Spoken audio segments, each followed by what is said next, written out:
Well, welcome to another episode of The Art of Feminine Negotiation. As always, thank you for choosing to spend your valuable time here with us. This is an episode that is very near and dear to my heart. Really excited to introduce you to Peggy Onlock, and we're going to be talking about negotiating past PTSD. So welcome, Peggy. It's so great to have you here. Thank you. And it's really nice to be here as well. So thanks for the invitation. Yeah, no, I'm excited. I say it's near and dear to my heart for our listeners out there because Peggy has been in our Women on Purpose mastermind group for a while and so brave to share her story, which you're going to hear a bit more about in a moment. For those of you who don't know her, Peggy was born in Toronto. She spent most of her life there. She has a background in financial services and also worked as a civilian in a very well-known and large policing organization. And both of those professions encourage structure, logic, and hiding one's feelings and emotions, which we're going to talk about a little bit as well. Post-traumatic stress reared its ugly head in Peggy's 40s, and she was forced to address some of the events that impacted her life. And as I say, she took all of that and very bravely at this stage of her life has put out a book. And let's jump right into that. Peggy, your book, Survive, Then Thrive, was released recently. It's hit bestseller status. It seems to be getting a lot of attention. So congrats to you first. Let me say that. Thanks very much. And with a lot of help as well. You're always so gracious. Now, you tend to be a very private person. Tell us a bit about the impetus to write the book and to share such a personal story. Why was it important for you to get it out into the world? I've always found writing is very therapeutic for me. So I liked writing stories and essays and things like that, even when I was younger. Yeah. So my first published article was in grade 7, and it was an essay about safety. I love it. I've always really liked writing. Yeah. When I started having symptoms, I didn't really think of journaling. It never came to mind until I went for professional help. But writing is also something that I find relaxing. Yeah. So I thought it would be nice to write a book. So I wrote a couple of lines thinking, I don't know if I want to write my own story, a novel, or just write and see what happens. So I put it down after a while because I figured if I'm writing my own story, nobody's going to care anyways. They're not going to want to read it. They're not, whatever. But a couple of years later, I picked it up again and I read the first few lines and I thought it was not a bad book. If somebody else had written it, I would have wanted to read it. So nice. I thought again that I was going to write my story, even if it was only for myself. Because I thought it would be a healing thing for me to do. Now, I've always thought since I went through this that I would really like to be able to help other people going through something similar.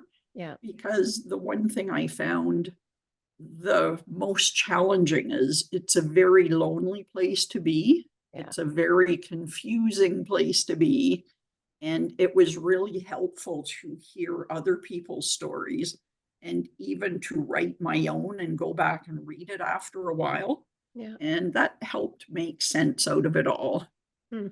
That's when I decided I was going to finish writing that book, no matter what, even if I never published it. But then, of course, I really wanted to publish it because I know after spending some years in a policing environment as well, how important it is that we talk about post-traumatic stress symptoms and support each other in getting through them. So that's really the impetus of me writing the book in the first place. Yeah. I love that, Peggy. Again, I think you're always so modest that I think it's very brave to put that out there. And we all have a story to tell, right? And it really resonated with me when you said, "Oh, if I write a story about myself, who's going to want to read it?" We tend to, and I think women in particular tend to undervalue the stories that we have to tell and share. Now, we pay a lot of lip service, I think, to mental health issues, but most people are still really reluctant to talk about it in a meaningful way, especially personal, right? Are reluctant to own it. And I love that you've gone public with your story. What do you hope that others who deal with PTSD will take away from the book?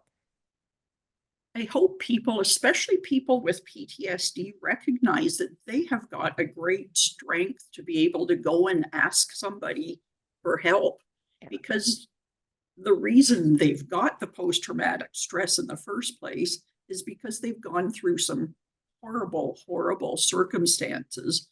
And for them to be able to come through that Yeah. on the better end and live a good life and function as a human being, it really says an awful lot about them. Yeah. So I want people not to see it as a weakness, but for people to see it as a strength. Mm. And most of all, even mental health challenges, if they're not PTSD, it's time for people to recognize that every single human being has mental health, Yeah. same as we have physical health. Yes. Doesn't mean we have challenges, but we do have that health. Yeah. And with both your body and your mind, sometimes we have challenges and we need some help to deal with either one of them. Yeah. When we put those two things together, I think human beings are going to be all the stronger for it. Yeah. Recognize how much they drive each other. So mind and body are very much connected. I want to really put a pin in that for our listeners. You said something there that's very profound. And I mean, in some ways, it's so simple, but it's so often overlooked. We all have both physical and mental health. Sometimes it's good, sometimes it's bad. We have a roller coaster, there's a range.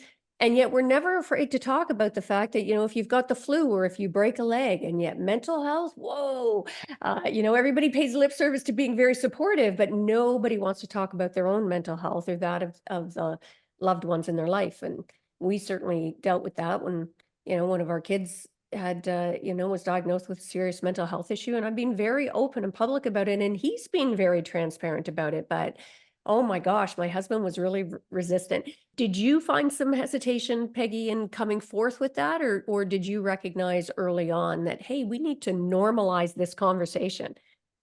Oh, absolutely. I was really resistant at first, and I Yeah. was absolutely petrified because I didn't really know what was happening with me. Yeah. I knew something was not right, and I knew I shouldn't be this afraid all of the time, but I didn't recognize what was going on with me. Yeah. And it took me probably, well, it took me a few years before I would be fairly open about it. And it was longer than that before I recognized that it was actually post traumatic stress Yeah. symptoms that I was experiencing. Yeah. It did take a long time to open up. Yeah. Well, and I love your perspective about it. Don't see it as a weakness, to be able to see it as a strength. And that was one of the things I really loved about your book, is that message of hope, right? I mean, this isn't a like, oh, doom and gloom. I mean, you finished the book by feeling very hopeful about your opportunities. And I wonder, like your title, Survive Then Thrive. What inspired the title? I think it reflects the theme of the book so well. Really reflected for me as well, because for the first number of years, I was simply trying to survive. Yeah. And there were many times when I really did not think I would make it through. Wow. So survival was the driving force pretty much with every single decision I made. Yeah. After I started getting through it and feeling a little more normal, whatever that may be, Yeah. I started thinking, you know what, surviving is really difficult when that's all you're aiming for. And it took an awful lot of work, an awful lot of effort, especially psychologically, to try and get through every day because of the impact of the symptoms I was having.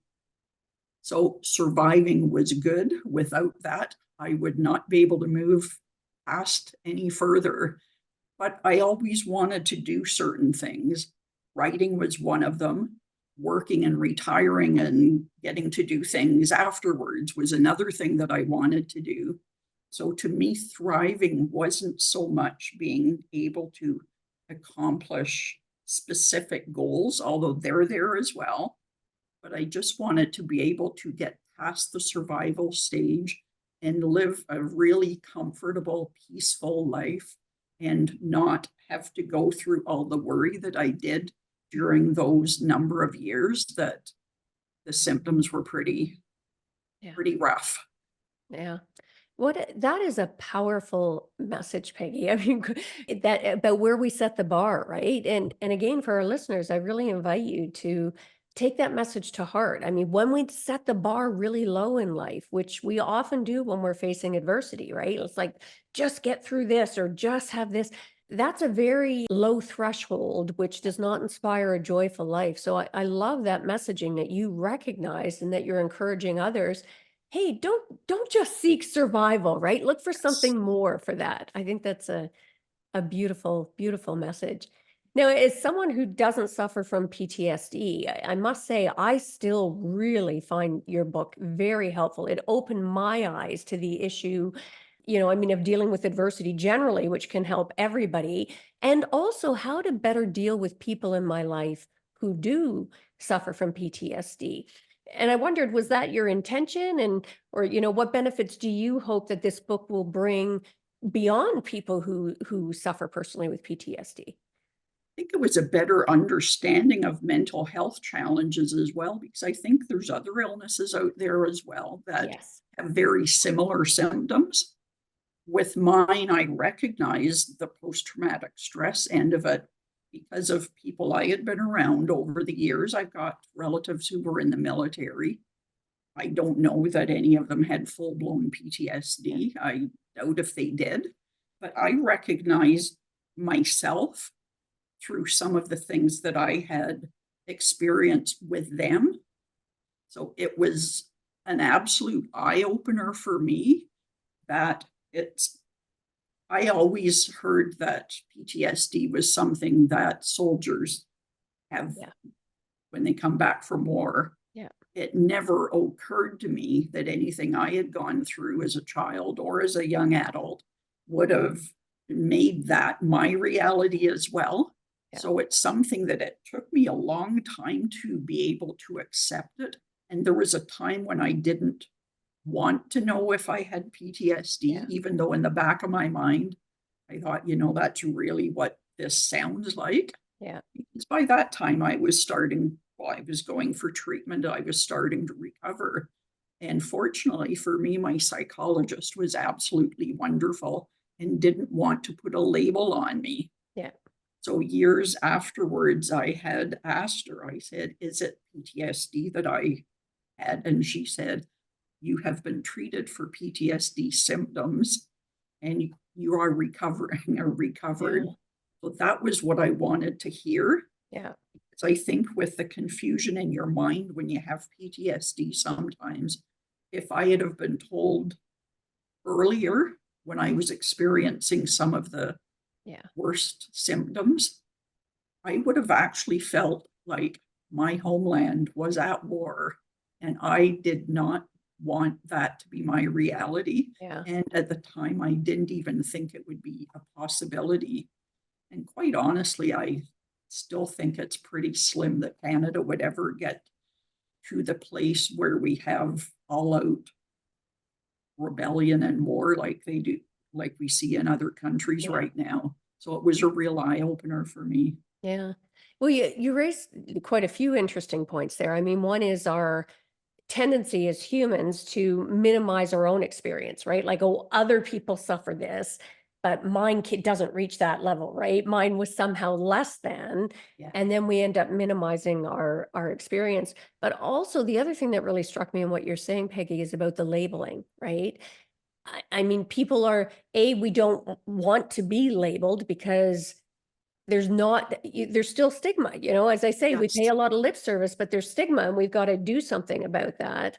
Do you mind if you can share a little bit about your sort of childhood abuse and the long-term impact it had, just by way of context, and also for our listeners so they can, because I think you're right. Most people think, oh, PTSD are for soldiers or somebody who's, suffered torture or, kidnapping experience, as opposed to things that many people may have Yeah. experienced different kinds of trauma. So if you don't mind sharing, that would be, I think, helpful. Yeah, I guess the thing that set me on this trajectory of life happened when I don't remember the exact age, but I think I was probably around 6 years old when a student pastor came and lived at our house for the summer. And he taught me some Bible verses. And while he was doing that, he was molesting me. So that went on for, I guess, a summer. And then afterwards, he ended up moving into town and living with another family. But the abuse continued for probably a couple of years after that. Wow. Obviously not in my home, and but more in the church, usually the Yeah. study. And it was something that I eventually told about that. I told my parents. My father happened to be a police officer as well. So Mm, I don't know how much he dealt with that in his yeah. job, because I just don't know. He wouldn't have talked about it, of course, either. Yeah. But the police were called in and the man pled guilty for it. So I never had to go to court, but I remember things like the questioning of when the police came to ask me what happened. And I probably would have been around 9 or 10, maybe 11 at that time. So it's a few years later. Yeah. But I remembered some of the questioning quite vividly. And Wow. I think that had an impact on me as well. Yeah. And in later life, I had the opportunity to go back and learn about how they do some of those things now out in the policing world. And remembering, I wish they had that when I was a kid. Yes. So it was really rewarding to see how they have come past some of the things that happened when I was a kid, Yeah. and how they can address it a lot better now. And they do look at the victim more now than when I was a child. Yeah. But we Yeah. still have a long way to go when we're talking about things like sexual assault and child abuse, but we have so much more knowledge about it now, Yeah. and we can handle it a lot better now, both professionally and I think personally, Yeah. because now I feel more comfortable, and I see my friends feeling more comfortable talking about it now as well. Yeah. Where when I was younger, you didn't, it was just something that was hidden. Yeah. Yeah, you're right. They have come a long way. And you're also right that we do have a long way to go still. And I hadn't thought of it in many years, but just as you were saying that, I remembered we'd had an issue with our kids where we had pretty solid reason to believe that the babysitter had been engaging in improper. My daughter had mentioned about some man coming in and taking photos of them. And I was like, all my alarm bells were going off. And I knew enough not to keep talking, but to get help so that it wouldn't be said that I had influenced them. And they had this, I must say, back then it was a better environment. You didn't go to the police station, you went to this special house they had, and each of the Yeah. kids got a teddy bear and they brought them in to chat. But sadly, the woman who was responsible for that particular unit, oh my gosh, how she got that job. She was terrible with kids, right? She had no compassion whatsoever or ability to deal with kids. It was but now many one of the things that you said struck me as well, like about not talking about it for some time. And I think so many victims of sexual abuse bury the experience, for a period of time, and some people for a lifetime. Mhm. Can you speak to that a bit? With me, a lot of it was I felt like I was blamed for everything. Yeah. I was only a kid when it Yeah. happened, but I felt that my family we ended up moving. So we left the town that it happened in not too long afterwards. Yeah. And I heard gossip all the time as a kid. I remembered people at the church that we went to. A lot of them were very good, but some of them were angry with me, or Yeah. that's how I felt, Yeah. that I had had the nerve to report it. Yeah. Now, there were other kids in the church as well, and I was the only one that reported anything. Yeah. So I felt very alone, and I felt very blamed by some of the other families who, I don't want to say they didn't believe me, because I think they did, Yeah. especially after he pled guilty. Yeah. Obviously, they knew it happened, Yeah. but they felt that the reputation of the church was Yeah. damaged. Yeah. And at that age, I didn't understand it. Now I obviously do now, and Yeah. think it's not the name of your church that Yeah. was damaged because something was reported. It was more that the reputation of your church was damaged because something happened and you tried to hide it Yes. and to Oh, cover it up. Oh, I'm so glad you are calling that out because as you're saying that, it strikes me. Certainly in religious circles, we see that Yeah, a lot. But even today, I mean, epidemic in I yeah, was going to say just not just the US, but particularly see whether it's football teams or leading yeah. sports. They protect the institute because that team means everything in the community, and people know what's going on, but they do further victimize the victim by sort of shaming or blaming them for speaking up. So again, for our listeners, that's something we need to be working on, raising awareness about, getting over our own biases, recognizing maybe where we're sweeping stuff under the carpet to protect a person or an institution, and in doing that, doing more harm on a much broader scale. Now, I'm wondering, Peggy, if you can tell us a bit, are there certain aspects of PTSD that you are think are misunderstood out there, like maybe beliefs people have that just aren't accurate? What would you say are the most misunderstood aspects of PTSD? I think a lot of it, the intensity, I still have to be very careful. I don't have the bad symptoms anymore that I did, like flashbacks and Yeah. nightmares and things like that. But the one thing that was very hard to understand was waking up in the middle of the night with a nightmare and that turning into a flashback where you felt you were there. Yeah. And I think when you're a first responder as well, that's often what happens. And you don't understand it. Your family doesn't understand it. Yeah. And I don't think the profession understood it until fairly recently because it's hard to understand unless you've gone through it yourself. It's not understandable. In fact, even now, some of the things that I know I experienced, and I know now that they were symptoms of post traumatic stress, they don't make a lot of sense to me. Yeah. Although, if I go back and analyze it, I can usually figure out why I might have experienced them Hmm. because something I remember from the past. Yeah, one of my unfortunate things is I used to have a really, really, really good memory.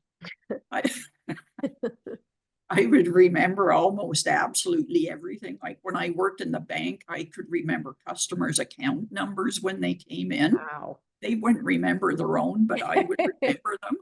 Yeah.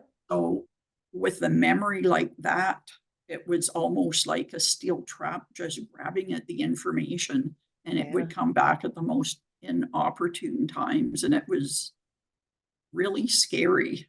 Yeah. It did make you feel like you were back at that moment. Yeah. And it took an awful lot of convincing to know that you were in a reasonably safe place.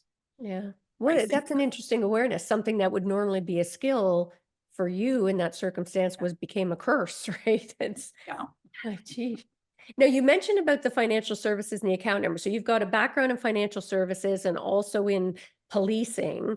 I've certainly dealt with both of those, institutions, if you will, in my career as an attorney, and they're both very tough industries in different ways and for different reasons. And can you tell us how, if at all, did those professions impact on your PTSD? I think with the banking, it's a very money oriented, obviously, where the Yeah. end product is money. So that was the most important things you dealt with every day. Customer service was Yeah. important, especially when you were out dealing with the public in the branches. Yeah. But your driving force was usually the budget behind whatever project you were working on. Now, it's also very competitive, whether you're talking about within your own bank or Yeah. whether you're talking about banking in general, where they all wanted to be the first at doing something Yeah. and kind of get their foot in first. In that type of environment, the organization was very siloed. And Yeah. even when you were working on projects that required another area, you sometimes didn't want them to know what it is you were working on until you absolutely needed them. Yeah. And of course, I was in one of the areas where most of the bigger financial applications needed us, but we didn't get to know a lot about the project Yeah. until later on because of the privacy they wanted behind it. That was really hard on us when you had 8 big applications and then a bunch of smaller applications all coming for the same resources. Yeah. at the same time wanting us to do things that they needed for their projects. So we weren't a glamorous organization, Yeah. but we were we were good at what we did, Yeah.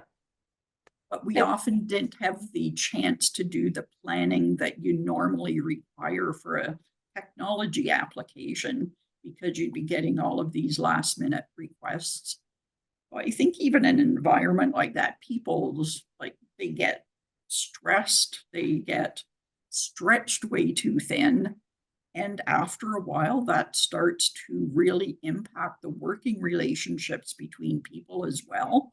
yeah. And I think it almost put us in survival mode again for a Mm, bit, where you yeah. were trying to survive yourself. And there's a lot of people out there in the working world that will do a lot of things that can hurt other Yeah. people in Yeah. order to either get ahead themselves or just to help them survive in a difficult environment. So that was my banking world Yeah. for a while. And I want to just stop and put a pin in that for a moment because I think you've hit on something. In fact, it's sort of the impetus for why I started the art of feminine negotiation, because in both of those industries, there are very tough kind of competitive, as you said, approach where it's, emotion has no place and it's about getting one over and all for, the ends justify the means kind of approach. And I think we've been very conditioned as a society to see that as success, to define that as a Yeah, model of success. And as you pointed out, Peggy, and I want to put a pin for our listeners, there's a very high cost that comes from that approach. And interestingly to me, we actually get better outcomes when we build more rapport and teamwork and bring more compassion and empathy to the table across the board. We get better outcomes and better buy-in and better relationships. So now you obviously have in your book is very hopeful. I'd love switching gears for a moment. What are some of the things that helped you in your journey to recovery, to better coping and on that path to recovery? I think some of it too was actually some of the support I did get, both in financial services and also within the policing Nice. organization, because both of them at some point, I think they recognized the bank I worked at, anyways, their way in many cases to try and get people working better together. It obviously didn't sink in a lot of the times when people were stressed out a little. Yeah. There was an effort made. So even that helped me recognize that things can get better. It's going to take a long time to do that. Now, in the policing organization as well, the competition wasn't as much because I think when you're dealing with a lot of situations, some of them involving life and death, people recognize that you need other members of your team to work well with you in order to get through those really difficult times. So there wasn't as much competition. There was certainly some competition, but it was often more in fun, just kind of jesting with each other. Yeah.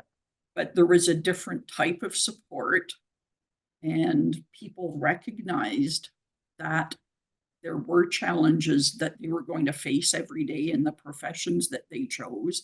And I think that was whether you were in a technology area that had every other application in the bank coming at you, or Yeah. whether it was out in the policing world where a lot of the people you worked with were faced with difficult situations out there in the front line all the time. My volunteer work actually helped a lot as well. And some of that volunteer work, ironically, was in disaster management with the Red Oh, Cross. gee. And I know it might sound really funny too, and it did to me. And I'm there like, if I'm trying to get past this, why do I keep Yes. going to these things where I know I'm going to be going to places where they've had a tornado or a fire or a flood or something like that when it's just going to be stressful again? But I think by that time I had gone through so much stress that I felt that I could handle it Yeah. and I could share some of those things with other people going through some really rough times as Yeah. well, even though they weren't the same. So it Nice. made me feel like I had a skill that I could share with other people. Yeah. who hopefully didn't have to develop some of the same skills that I did over the Yeah. years and be able to withdraw myself from some of those difficult situations. Yeah. Beautiful. I love that give back mentality that you model so beautifully. Now, you talked about with the writing of the book and being able to get some of that out. So I assume it was a bit cathartic, but was it also a bit triggering for you? Like, was it a bit of both for you, Peggy? It was a little bit of both. And what I found more triggering was actually going back and reading it, Oh, especially when I was going through the editing process. yes. I couldn't sit and read for hours and hours. I had to take breaks partway through, Yeah. especially at certain parts of the book, because I did find if I didn't take a little bit of a breather, I would sit there and probably start to cry and cry for an hour. Oh, wow. So Yeah. it was very cathartic. And Yeah. even reading it, crying is a good thing. Yeah. I've often said to people, if you go through something really difficult, be more concerned if you're unable to cry, because that Mm, means you're holding it all in. So to that's be able to tear up a little bit when you're reading a sad story to me is it's a good thing. Oh, that's a I, great reminder. And I do love because for so long we were taught like vulnerability is a bad thing. It is a sign of weakness. And I do think we're seeing really big shifts on that. And I know your book yes, is being so well received. And the opening of your book really grabbed my attention because you talked about how you never believed that your life flashes before you when you die, but that PTSD was actually a little like that. Can you explain a bit for our listeners about what you meant? You talked about how your brain worked like a filing system and it was a little out of whack. So I'd yes. love if you could explain that. Yeah. I always used to think that was a really weird thing that people said to each other about, oh, when you die, your life flashes before you. And I always thought it was a pile of nonsense, quite honestly. But when I started having PTSD symptoms, typically when you go through something, you'll create a whole narrative of that story and you file Yeah. it away in your brain for future use if you ever come across that type of situation again. Now, with PTSD, that doesn't happen. Mm, You're not processing those thoughts at the time. So those thoughts come back as snippets. It's yeah. almost like a snapshot of a moment in time. Yeah. Sometimes those snapshots seem to go on forever and ever. But when I started having the symptoms, it was like things would come back in my mind that had absolutely no relationship with each other when I remembered them later on and was able to process the stories behind Yeah. them. But it's just that everything reminded me of, or everything that reminded me of a certain thing would come back at that time into my mind. So that's why I'm saying in my book that my file cabinet of my mind was out of whack because Yeah. things were being filed in places where they shouldn't have been. Yeah. One example of that is my ex common law spouse's parents were from Quebec. Well, so is my ex common law spouse. Yeah. But when I was going through some of the worst symptoms, reading headlines on a newspaper were really nasty for me for a Yeah. while. I So I bet. remembered seeing a headline about a bus crash in Quebec where some people had been killed. And of course, for days after that, I could have sworn that my in laws were in that bus, though Yeah. they had never been to Quebec, probably for years and years prior to that. But it's just the Yeah. relationship of the Quebec and the bus and the family. And they all came back to the wrong file folder, if you want Yeah. to put it that way. And they got mixed up in my brain a little bit. Yeah.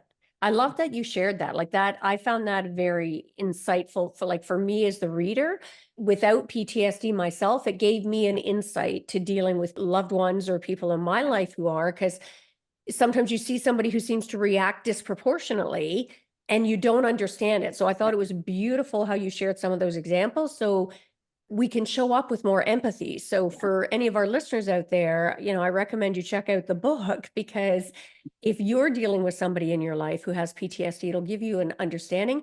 And I imagine, Peggy, that for people who are dealing with or have dealt with PTSD and symptoms of PTSD, reading that must be such a relief for them, because I imagine you feel like you're on your own, and reading your experience would be like, oh my gosh, it's not just me, right? Yeah. So beautiful. Now, what advice do you have for our listeners out there who may be suffering with PTSD? What would be some of your tips? The first thing I would do is don't be afraid to reach out for professional help, because I think if it is PTSD, it's really important that you do go and get professional help. There is absolutely no weakness in doing that. And you can get a lot of relief from it, even in a reasonably short period of time.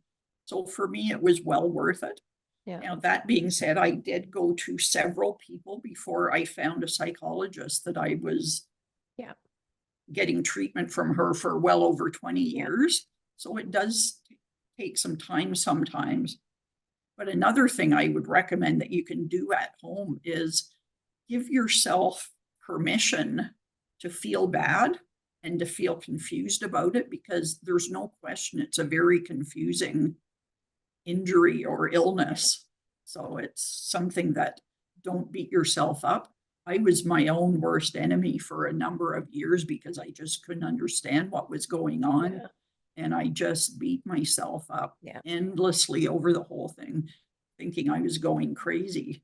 Yeah. So one of the things I did start doing is I started listening to a lot more music intentionally, because I Mm. found that very soothing. Yeah. And number one with me, even now, if I get anxious, is breathing, Yes. doing deep breathing exercises. It may sound very simple, but the one thing when I was going through some of the worst symptoms too, people would come up and ask, well, what can I do if you get anxious? And I said, remind me to breathe. Yeah.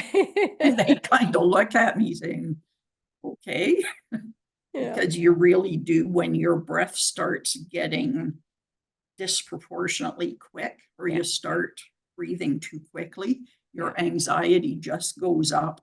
So meditation and breathing and going for a walk in the trees somewhere was very relaxing Yeah. for me. Yeah. And just finding a safe place that I felt Mm. that nothing could come in and hurt Yeah. me. Yeah. And I like that. Breathing is so powerful because it's so simple, and yet we Yes. often Yeah. forget to do it with intention, right? So I think that's fabulous. And for our listeners out there, Peggy's book has a whole list as well. There's a whole section that talks about things that you can do as well. So this book has that beautiful combination of sort of insight into the mind and the functioning, and also some practical how-tos to be able to negotiate your best life, negotiate past PTSD, if you will. I can't believe how quick our time has gone, Peggy. I could be talking to you for ages about this. I normally like to end by asking, what is one of the greatest mindset shifts that you've had in your life? Doesn't have to be about this, just one of those shifts where something happens or you see something differently that allows you to show up differently. I've always been a little bit of a loner.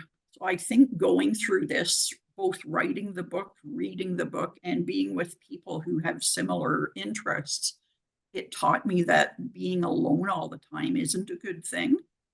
And most of all, I think it taught people go through similar circumstances. Their responses may be different. In fact, they probably will be, but we can all really give each other a lot of support if we'll just acknowledge that we may respond differently than somebody else does. And both responses may be perfectly fine. They're good for us at that very moment. And to reach out and find people who make you feel comfortable, Yeah. who can help you through some of the most difficult moments that you go through, because they are out there. Yeah. And if somebody's giving you something that you don't find helpful, let them know. Yeah. Lots of great insights packed in that mindset shift. My God, and how valuable today in this world that is so polarized, right? That people in the same situation can react very differently, and being open to understanding that, my gosh, that's a game changer. Well, this has been brilliant, Peggy. Thank you so much for joining us here today. And thank you. And where can people learn about you, Peggy? Where should we be sending them? Well, I do have a Facebook page, so if you look at Peggy Onlock on Facebook, I'm probably the only one there. Well, we'll make sure to put that in the links. And for everybody, again, Survive, Then Thrive by Peggy Onlock. Do check that out. It's available on Amazon or Barnes & Noble in your local bookstore as well. Ask for it. And I am sure you got loads of value from this episode. Again, it's a subject we don't talk enough about. So Peggy, thank you for putting it out in the world. Thank you for joining us today. Give the gift of sharing. Share this episode with people who you think could benefit from it. And again, whether it's somebody you know who has PTSD, whether you are suffering with PTSD, or even just dealing with adversity generally, give the gift of sharing. And before we sign off today, just want to share some ways we can work together. If you are looking to up-level your negotiation skills so you can negotiate a better life, I've got everything from online to group to my one-on-one mastermind and VIP experiences to help you better leverage your innate power to get more of what you want and deserve in life. So if that sounds interesting to you, check it out at artoffemininenegotiation.com. Make sure to grab a copy of my book as well, The Art of Feminine Negotiation, if you haven't done that already. And that is a wrap for this episode. So until next time, go forth and negotiate your best life on your terms so you can stop missing out and start getting more of what you want and deserve from the boardroom to the bedroom. Until next time, take care.